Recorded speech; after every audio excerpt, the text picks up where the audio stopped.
નમસ્કાર, આપ જોઈ રહ્યા છો India TV 365 news channel. Dhanera તાલુકાના મેવાડા ગામે ગ્રામ પંચાયત ખાતે આજે સર્વ સમાજ દ્વારા ધાનેરા તાલુકાને બનાસકાંઠા જિલ્લામાં રાખવા માટે એક અવાજે રજૂઆત કરવામાં આવી અને પ્રાંત અધિકારીશ્રીને લેખિત અરજીઓ લખવામાં આવી હતી। સમસ્ત મેવાડા ગામ ધાનેરા તાલુકાને બનાસકાંઠામાં રાખવામાં આવે એવી સરકારશ્રી આગળ ઉગ્ર રજૂઆત કરવામાં આવી। જોતા રહો ઇન્ડિયા ટીવી 365 ન્યૂઝ ચેનલ। આપણો જિલ્લો નથી જાવું થરાદ નથી જાવું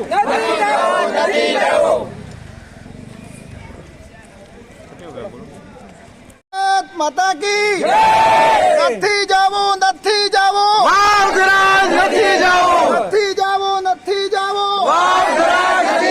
અમારો જિલ્લો બનાસકાંઠા, અમારો તાલુકો અમારો જિલ્લો બનાસકાંઠા, નથી જાવું થરાદ નથી જાવું અમારો જિલ્લો બનાસકાંઠા, અમારો જિલ્લો બનાસકાંઠા, નથી જાવું થરાદ નથી જાવું। બોલો ભારત માતા કી જય, ભારત માતા કી જય।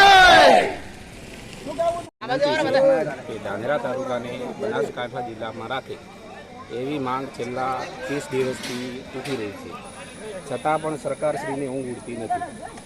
આમ પબ્લિક બહુ હેરાન થાય છે અને હવે લેખિતમાં પણ અમે આપીએ છીએ। આ અરજીઓ કલેક્ટર સાહેબે મંગાવી છે, તો બધા ગામવાસીઓ ભેગા મળીને અમે અરજીઓ લખીએ છીએ અને સરકાર સુધી પહોંચાડીએ છીએ। અમારી કે ધાનેરા તાલુકાને બનાસકાંઠા જિલ્લામાં રાખે એવી બધી ભાઈઓ આપણી માગણી છે।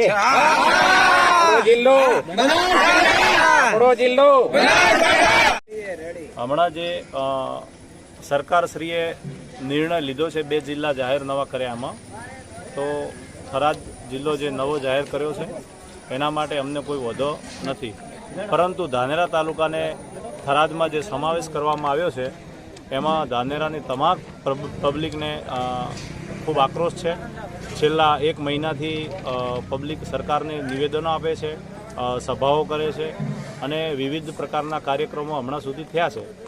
તો સરકારશ્રીને અમારી સૌ મેવાડા ગામ વતી લોકોની વિનંતી છે કે યોગ્ય નિર્ણય લે, અમને ધાનેરા તાલુકાને બનાસકાંઠામાં રાખો તેવી વિનંતી છે। સરકારશ્રીને નર્મ વિનંતી કે અમારો તાલુકો વાવ થરાદમાં લીધો છે, પરંતુ અમે એક રજૂઆત કરીએ છીએ કે અમારો જિલ્લો બનાસકાંઠા રાખે એવી મહેરબાની કરી સરકારને અમે અપીલ કરીએ છીએ। આ અત્યારે જો સરકાર અમલ નહીં કરે તો ઉગ્ર આંદોલન કરવું પડશે, તો અમે આંદોલન કરવા પણ તૈયાર થઈએ, પરંતુ અત્યારે સરકારને અમે વિનંતીથી રજૂઆત કરીએ છીએ કે અમારો જિલ્લો બનાસકાંઠો રાખે એવી અમારી સૌની માગ છે ગ્રામજનોની। જય ભારત માતા કી જય। નમસ્કાર મિત્રો, આપ દેખી રહ્યા છો ઇન્ડિયા ટીવી 365। હું છું વિજય પુરોહિત। બનાસકાંઠાને જ્યારથી લઈને વિભાજન પડ્યું છે ત્યારે ધાનેરાની જનતાની અંદર આક્રોશ જોવા મળ્યો છે મિત્રો। અત્યારે ઠેર ઠેર હરેક ગામની અંદર મહા આક્રોશ જોવા મળે છે, ત્યારે આજે ધાનેરા તાલુકાની અંદર મેવાડા ગામની અંદર લોકો એકત્ર થઈ અને લોકોના હાથમાં આપ જોઈ શકો છો મિત્રો અરજીઓ, જે પ્રાંત અધિકારીને અરજીઓ આપવાની છે અને બનાસકાંઠા જિલ્લાને જે ધાનેરા તાલુકો છે બનાસકાંઠાને યથાવત રાખવા માટે લોકોની માંગ છે। એવી જ રીતે મેવાડા ગામની દરેક ગ્રામજનોની માંગ છે। અહીંયા એક પણ જાતિ એવી નથી કે જો એમને વાવ થરાદ જવું હોય। તો મિત્રો આપણે પૂછીશું ભાઈને, શું નામ તમારું સાહેબ? કરશનભાઈ। કરશનભાઈ, તમારે કયા જિલ્લામાં રહેવું છે? મારે તો બનાસકાંઠા વ્યવહાર હોય। બનાસકાંઠામાં શું કામ તમારે વાવ થરાદ નથી જવું? અમારે બધું દવાખાના પાલનપુરમાં ઘર રાખે રહે બધા, તો થરાદમાં હુકમ જવાની જરૂર એમ। હાલનું જે વિભાજન છે એમનો અમે સતત વિરોધ છે। અમારા બનાસકાંઠા પાલનપુર હાથે રહેવા માંગે છે। અમારા ઉદ્યોગ આગળ જવું હોય તો ગાંધીનગર, અમદાવાદ, સરારે અમારો દવાખાનો તે બધું તમામ પાલનપુર સાથે જોડાયેલું છે। અમને સરકારને વિનંતી કરીએ છીએ કે હું કામ અમને હેરાન કરો છો, અમને ધાનેરા તાલુકાને બનાસકાંઠા સાથે રાખો એવી અમે માગણી કરી રહ્યા છીએ। આપણે ચર્ચા કરશું ભાઈ જોડે। શું નામ?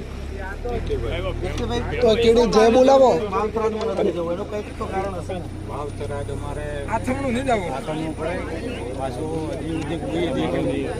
અમારે બાપદાદી ધ્યાન નહીં। અમારે વર્ષોથી પાલનપુર શૈક્ષણિક, સામાજિક, આર્થિક બધી રીતે સરકારી કોઈ પણ વિભાગમાં અમે પાલનપુરમાં અમારે ઓળખાણે થરાદમાં કોઈ મેવાડા ગામમાંથી લગભગ 2% માણસો ગયા છે, 2% લોકોએ થરાદ જોયું છે. તમે વાવ થરાદમાં નથી જવા માંગતા. અત્યારે સરકારે કેટલો મોટો તમે જુઓ છો, રસ્તા સારા બનાવ્યા છે, તો શું કારણે? પણ બસ કારણ મોડે એટલું છે કે ધાનેરા સુધી તો અમે મોડ જાવ, પાલનપુરી મોડે સીધો રસ્તો સરળ પડે તે અમે જવા નથી તૈયાર અહીંયા. પણ કંઈક તો કારણ હશે. શું કારણ તમે વાવ થરાદ નથી કારણ જવા આખું મોડે આ ઉલટું પડે પાકિસ્તાનમાં મેલે આખી ઉંમરમાં ગયા નહીં હોય કાકો ક્યારે વાવ થરાદ. ભાવ થરાદ ઘટે બોલ્યા નહીં, જોયું જ નહીં કે તમે કેટલી વાર વાવ થરાદ ગયા આજ દિવસ સુધી? ભાલ્યું જ નહીં, હજુ સુધી વાવ થરાદ હજી ગયા જ સુધી નથી? નહીં ભાલ્યું. મને મારા બાપ દાદા 59 વર્ષ છે, 59 વર્ષમાં ગયા મારા બાપે ભાલ્યું હોય તો મને ઠા નથી. હા, તો તમે અત્યારે કયા જિલ્લામાં રહેવું છે તમારે? અમારે તો જિલ્લો બનાસકાંઠા, તાલુકો ધાનેરા, બીજે ખટી રહેવું નથી.